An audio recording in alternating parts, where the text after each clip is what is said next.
Thank you, Lauren. Another round of applause for our country director. And it's now my pleasure to invite the representative of Council of Governors to make his remarks. Dr. Kiteme, welcome.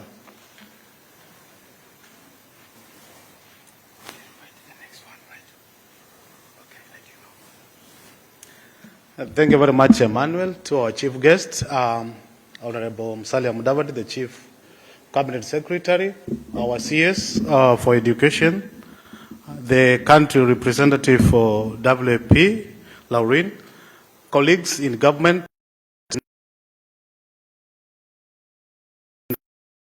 On behalf of the Council of Governors, we are deeply indebted for being invited to participate for the first time in this congregation.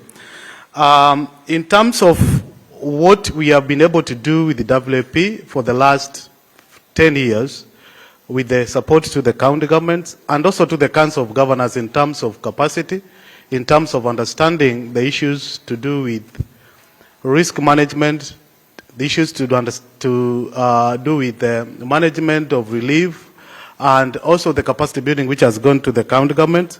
We say thank you to WAP. And the Council of Governors is committed towards looking at the new strategy for WAP, seeing where we can be able to have enhanced partnerships so that we can be able to not only to relieve our people of the pain they go through when we have calamities, but also looking forward in terms of creating resilience communities within our counties and being able to have better livelihoods.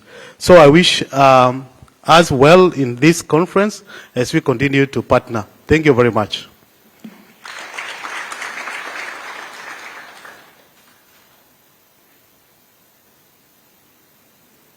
you so much. Yeah, it's now my pleasure to invite Honorable CS Education for his opening remarks and also to welcome our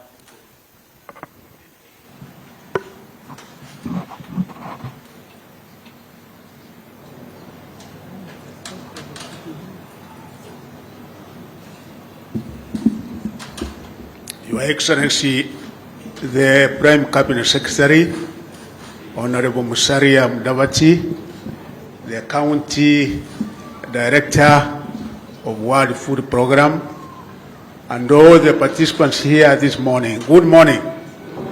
Good morning once again. Your Excellency, before I say anything, I want to introduce the Principal Secretaries who are here. We have Motari from Ministry of Labor, State Department of Social Protection. We have Teresa from the State Department of Devolution. We also have my friend here. Those of you who don't know, we have the Chief of Staff in His Excellency, the Prime Cabinet Office, Cabinet Secretary's Office is here with us. My friend of many years, when I served here in Mombasa, he was the managing director of Kenya Port. Ndego is now in civil aviation. Your Excellency, the people here, we have representatives from World Food Program. We have various other partners here, and we have senior officers of Kenya government drawn from almost each and every sector. Each and every government ministry is represented here, Your Excellency.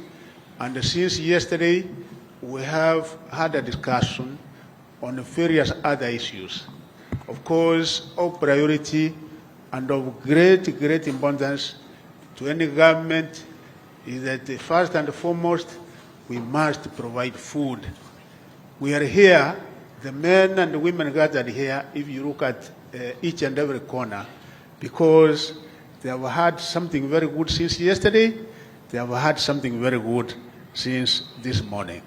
Our country is faced with one very serious problem because we have suffered over the years, 60 years of independence, but we are still suffering from persistent food insecurity. So one of the major discussions we have had with the climate change, the resilience and the various measures that we have discussed is one thing, Your Excellency, that we have been doing things in one way, including to our refugees in Kakuma, in Dadaab.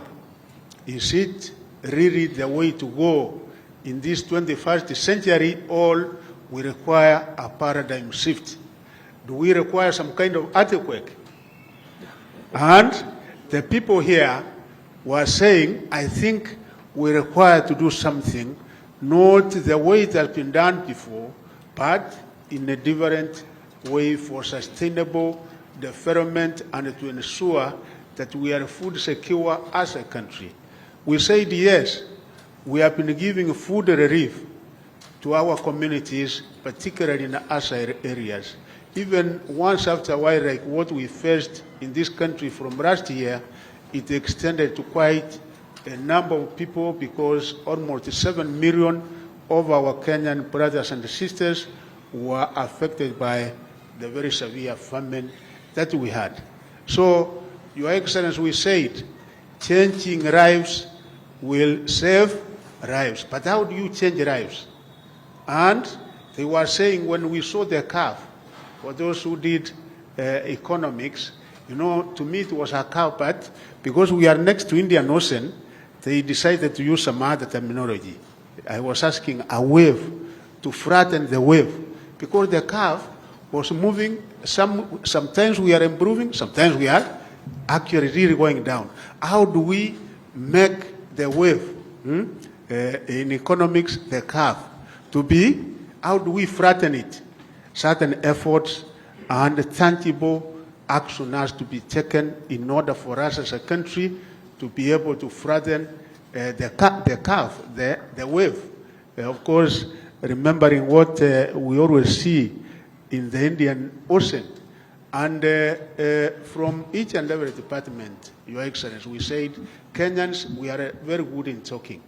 We are very good in coming up with various wonderful recommendations, but our very serious weakness, Your Excellency, as my friend, the Deputy Director, is here. When we were in Rwanda, the Rwandans were telling us, you know, Kenyans, you come up with very good policies. It is your policies that we are actually implementing. We don't generate them on our own, but I think you have a problem with implementation. And we said, because even internal security, which is the coordinating ministry, is also here, that this particular meeting will not be in vain, that we should be able to give reports. What is it that we have done, considering, Your Excellency, the recommendations and the lessons we have learned from here. With our friend from World Food Program, as we thank them for what they have done in each and every sector, because their assistance spans almost in each and every sector, not only in the school feeding program in education, but again, they say the key one, we have to improve on it. And they have now to assist us in much more meaningful ways, because like education, how can it be that smallholder farms in those areas that we are giving food and cash transfer, that we can even be able to buy food from them, that they can be able to do a little bit of agricultural activities, farming, such that we are able to empower them. Building capacity and strengthening communities, how is it that we can be able to do it in a manner that really we can be able to change this country such that we don't do things the way we have been doing. The Commissioner for Refugees was here. He gave and Madam that yes, from camps, Your Excellency, even education we have come up with, you know, we used to restrict, but we integrated them. We are now admitting them even national schools and extra county schools. So we said, how can they be integrated with the host communities in a way that they are settlements, not camps, because definitely it's a program that will be with us for quite a number of years to come. So, Your Excellency, very good recommendations have been done here. The challenge for me and the participants who have been here since yesterday is how can it be that we can change our mindset? You know, I always say what His Excellency, the President of the Republic of Kenya tells us, that yes, we cannot be able to move things in a usual way, the business as usual. We have to move in a deliberate, intentional, and practical way in order for us to be able to change our great country, Kenya. Your Excellency, your coming is actually underscores the importance of this partnership with the World Food Program. It really underscores the importance that the Kenya government attaches to this very good collaboration, which we have said, I think, with the G2, we must take it to another level.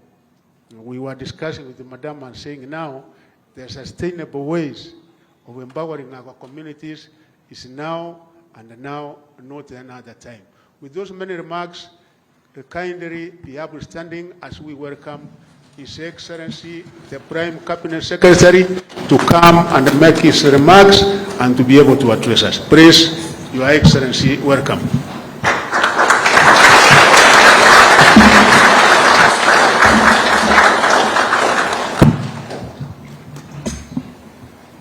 Welcome, sir.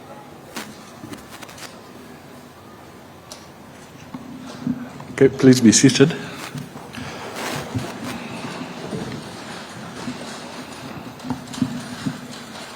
Okay. I don't know whether it's still good morning. Yes, it is. Just about to end. Good morning, everybody.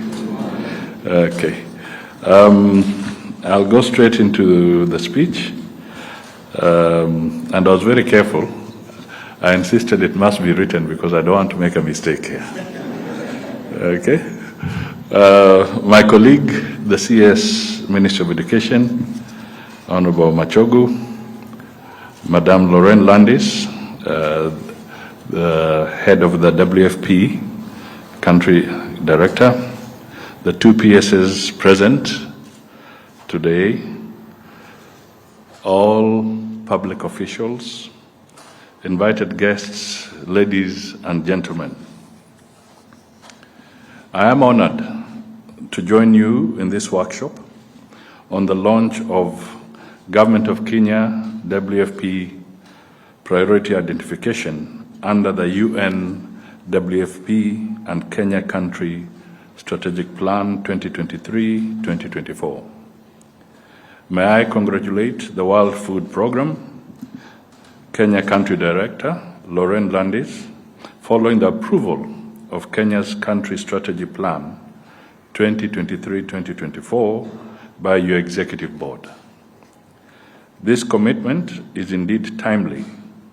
It brings a considerable investment of United States dollars 1.4 billion into our country at a time when we are undergoing serious economic disorder and challenges.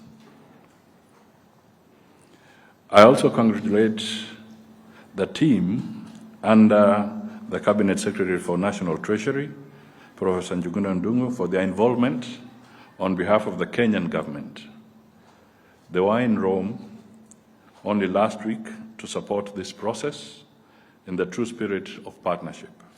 I wish to thank all of them for achieving this milestone.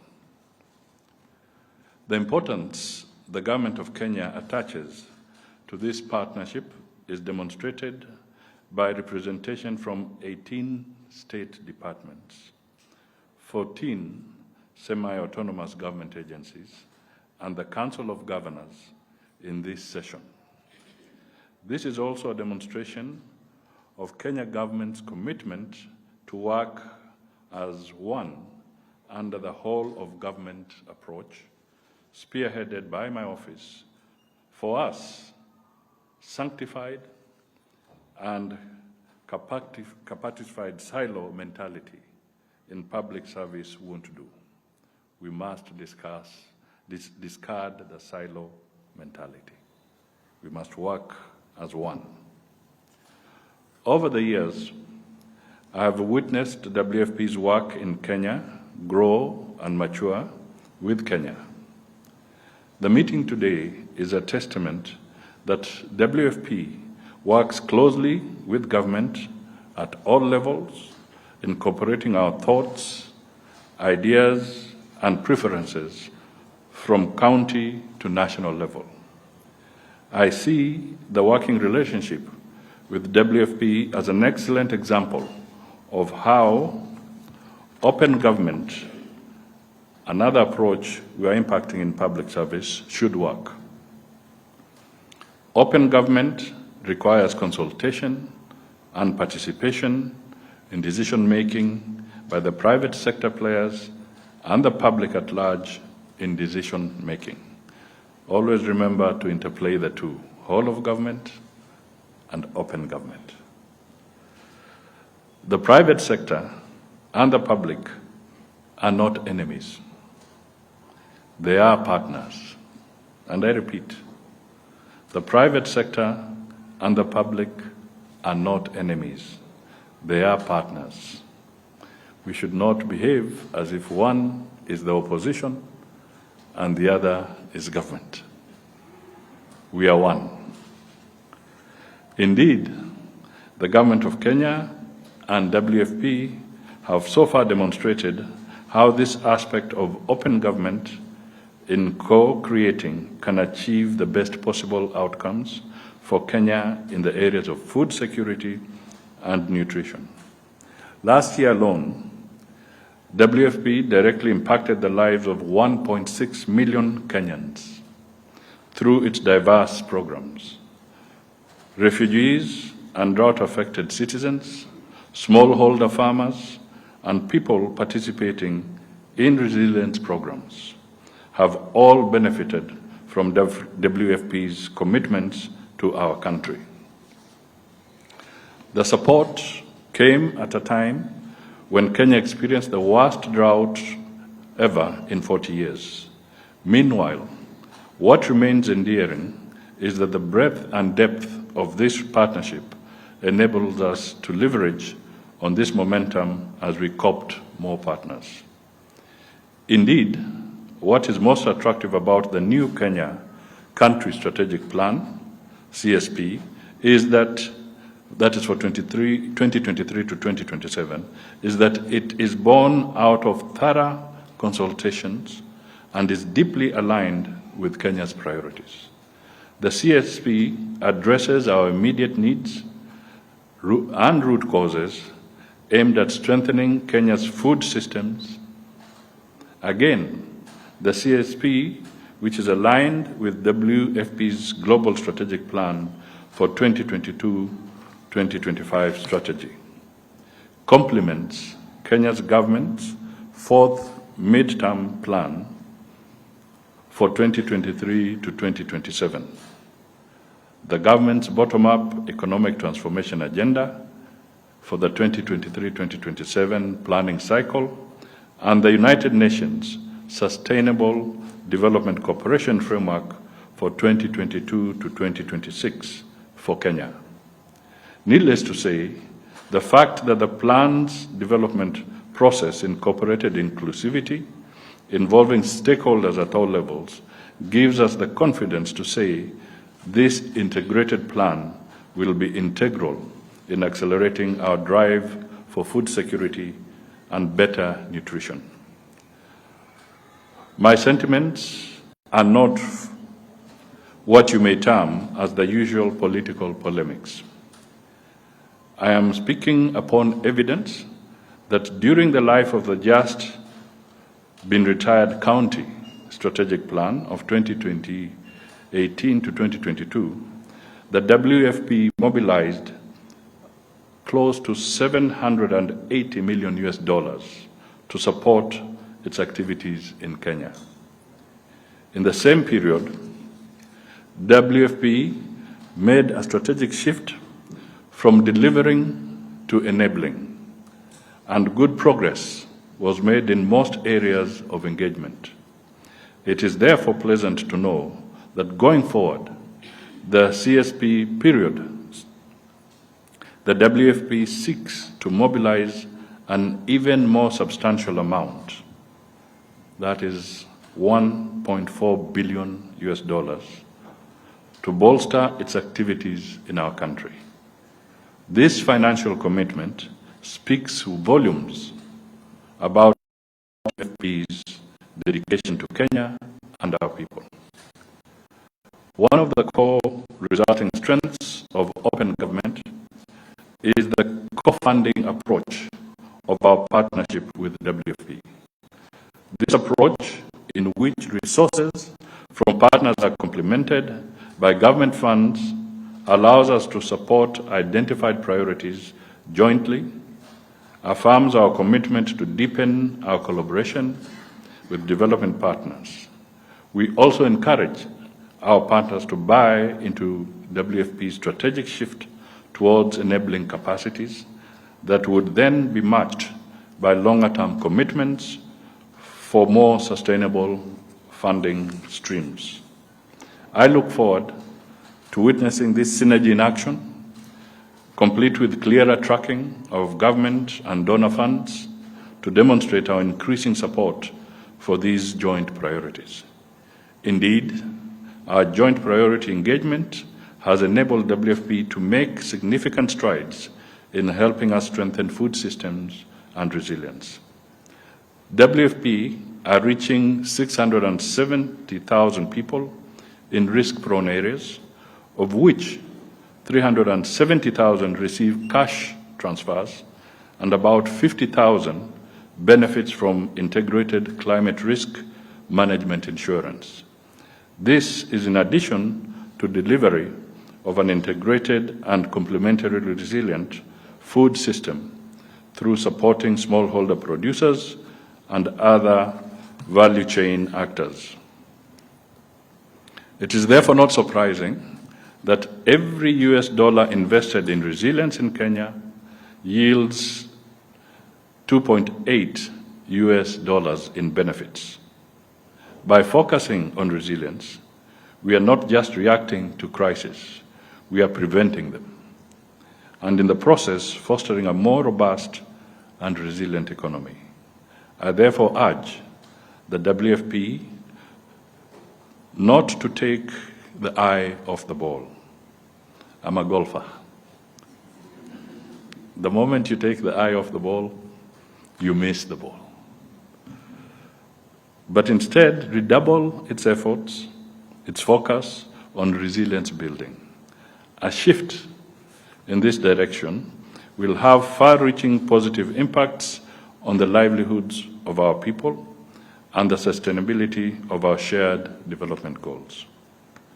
Recognize climate change as an integral obstacle to strengthen our nation's resilience, and appreciate the integration of climate lens in WFP's programs for the CASP 2023-2027. Climate change has become common parlance among ordinary Kenyans, thanks to the lead role taken by President William Ruto in global climate change matters. Climate-related disasters are now our reality, and their effects are far-reaching. This foregrounds recognition that the climate crisis is an urgent issue that requires concerted efforts from all sectors, including humanitarian organizations. Ladies and gentlemen, do not be deceived. By building resilience, we are determined to pursue and implement initiatives aimed at tackling effects of climate change without apology. These include the Kenya National Adaptation Plan of 2015 to 2030 and the Green Climate Fund, which aim to reduce the cost of climate change-induced drought on the country's national economy. This is why we are not about to be ashamed in appreciating WFP's partnership in anticipating, restoring, protecting, and energizing communities in the face of climate disasters. The ambitious measures you have taken in early warning and preventive action, nature-based solutions, climate risk insurance, and promoting sustainable energy solutions are the standard operating procedures in our quest. I urge all other partners to join in this quest and push these boundaries, helping us adapt and mitigate the impacts of climate change in our communities. On behalf of the Government of Kenya, I therefore call for a global multi-stakeholder approach in tackling the climate crisis. For those working in Kenya, let us bridge the gap between humanitarian assistance, development support, and climate spaces. We must change current systems to cope with the impacts of a rapidly changing climate. As government, we already acknowledge partnerships are paramount in realizing these urgent shifts. I therefore urge the global community to continue fostering strategic collaborations with governments. United Nations organizations, multilateral climate funds, thematic platforms, and research partners must be enjoined in the singular purpose of tackling the climate crisis facing us. Only by working together can we turn the tide and build a resilient future in the face of the climate crisis. It will not be business as usual if we have to jointly achieve results. I similarly call upon a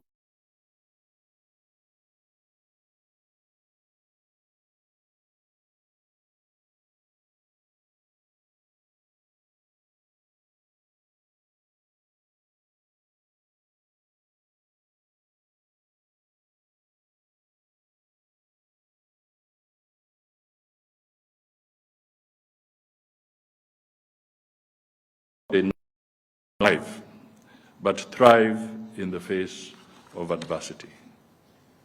Meanwhile, I believe WFP's supply chain capacities is one of the strengths that we need to leverage. As we support each other to build local supply chains and infrastructure, you have the commitment of the government to continue maintaining Kenya as a supply chain hub, through which you can effectively support the region. Incidentally, the excellent working relationship between WFP, the Kenya Ports Authority, and the Kenya Revenue Authority enabled last year's transiting of about 250,000 metric tons of cargo through the Mombasa port, supporting Kenya, Uganda, South Sudan, Rwanda, Burundi, Eastern DRC, Somalia, and occasionally Tanzania. World Food Programme bought about 37,800 metric tons of food in Kenya, worth $69 million. I also understand that in 2022 alone, over $35 million were paid to local transporters and logistics service providers. Each year, there's an increase in the amount of food purchased and logistics contracted.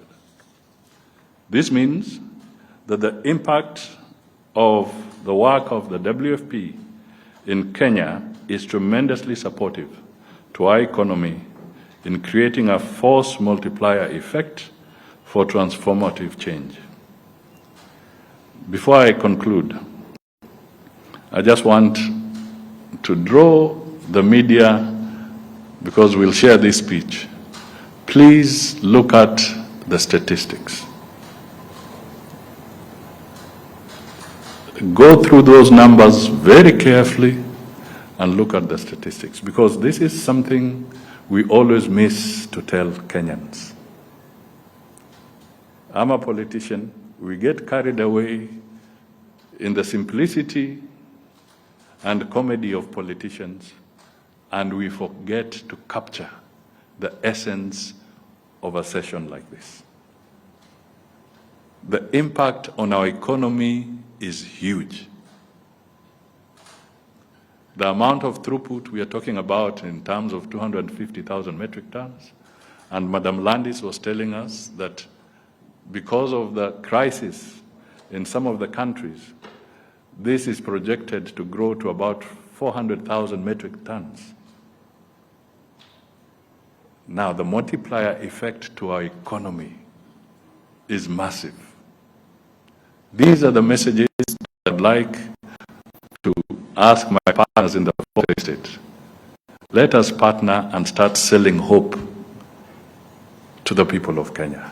We are not telling them the good things that are happening.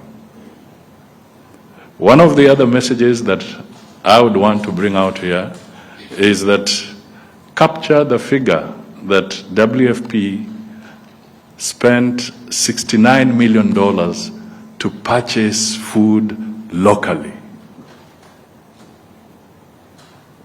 How do we support our local farmer? Government cannot buy the entire food from the farmer. Other people have to step in. So when WFP comes and spends $69 million payable to those farmers, that is money being injected in our economy. That, again, will bumper harvest, and I've always been taking WFP to task on that. Step up your purchases locally. The offtake from the agro farmer, and where necessary, the offtake from the livestock farmer must be stepped up.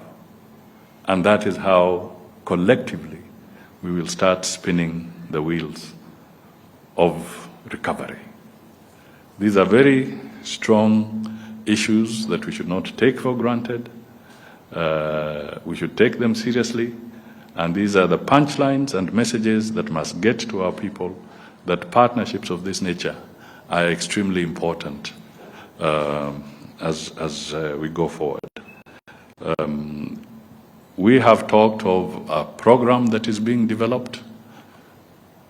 It's not yet mature, but it is in the works, block by block. That is food for debt swap, which I'm sure some of you will be conversant with. That, again, is going to help. The strength and support under the school feeding program is something that we can look at. Kenya, through partnerships of this nature,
I thought those I could delegate, but on this one, just to give the stamp of approval on how significant this is, this partnership is, I decided I'll join Machogu here so that we can emphasize that moment. So I thank you all, and God bless you. Thank you.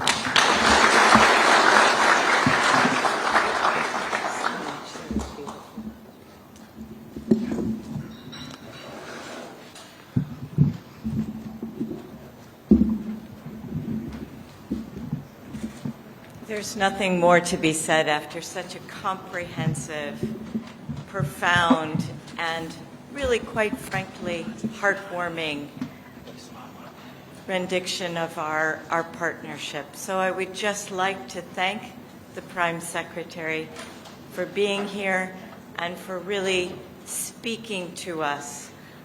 I think we heard the message. We will not take our eye off the ball. I think you will see good things coming both out of this session and out of our partnership for the next 4 years. Thank you so much. And now we're going to do some photographs, and I believe that there is someone coming to instruct exactly how that will be done. So don't move, and we will tell you where to go. Thank you very much. Thank you very much. Makofi ya WFP. Wapi makofi ya Prime Cabinet Secretary of the Republic of Kenya. Asante sana. Now, Your Excellency, with your permission, we are getting